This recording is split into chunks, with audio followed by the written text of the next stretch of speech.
যখন বিমানবালাটি ভুলবশত এক যাত্রীর চায়ে হাত ছুঁয়েছিল তখন যাত্রীটি কিছু না বলেই তার হাতে গরম কফি ঢেলে দেয়। তবুও বিমানবালাটি রাগ করেনি, কারণ সেই যাত্রীটি ছিলেন থাইল্যান্ডের এক উচ্চপদস্থ রাজকন্যা, যিনি উড়ানের আগে পুরো বিমানটি ভাড়া করে নিয়েছিলেন। ফলে বিমানবালার আর কোনো উপায় ছিল না, তাকে সেই বিমানে ফিরে কাজ চালিয়ে যেতে হয়েছিল। রাজকন্যার প্রতি প্রতিশোধ নেওয়ার জন্য সে নিজের দামি ব্র্যান্ডের জুতা খুলে কফির সঙ্গে মিশিয়ে দিল। এরপর সে আবার রাজকন্যার কাছে ফিরে গেল। কিন্তু রাজকন্যা সেটি দেখে বিমানবালাকে বলল তার হাতে থাকা নীল রঙের রত্নখচিত আংটিটি খুলে ফেলতে। রাজকন্যার এমন অশোভন আদর্শের মুখোমুখি হয়ে বিমানবালা বাধ্য হয় তার নির্দেশ মেনে নিতে। সে আংটিটি খুলে দিল। রাজকন্যা সেটি মাটিতে ছুঁড়ে ফেলে পায়ের জুতা দিয়ে চেপে ভেঙে ফেলে। এরপর রাজকন্যা বলে সে ক্ষুধার্ত এবং বিমানবালাকে দুপুরের খাবার প্রস্তুত করতে আদেশ দেয়।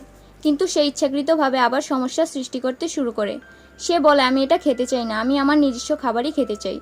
বিমানবালা জানতো রাজকন্যার সামুদ্রিক খাবারে অ্যালার্জি আছে, তাই সে রাজকন্যার খাবার থেকে সামুদ্রিক উপাদানগুলো সরিয়ে নিয়ে নুডলস গরম করে রাজকন্যাকে দেয়। কিন্তু রাজকন্যা নুডলস খেতে খেতে হঠাৎ মনে পড়ে যে তাকে টয়লেটে যেতে হবে। টয়লেটে থেকে ফিরে আসার পর দেখা যায় তার মুখে অ্যালার্জির কারণে লাল দাগ ছড়িয়ে পড়েছে। শুরুর দিকে রাজকন্যা বিষয়টির গুরুত্ব বুঝতে পারেনি, কিন্তু পরের দিন যখন বিমানবালা বাড়ি ফেরার প্রস্তুতি নিচ্ছিল তখন টেলিভিশনে সে দেখতে পায় খবর যে গত রাতে রাজকন্যার মৃত্যু হয়েছে। বিমানবালা কি এবার ফেঁসে যাবে? জানতে হলে ভিডিওতে লাইক করে চ্যানেলটি সাবস্ক্রাইব করুন।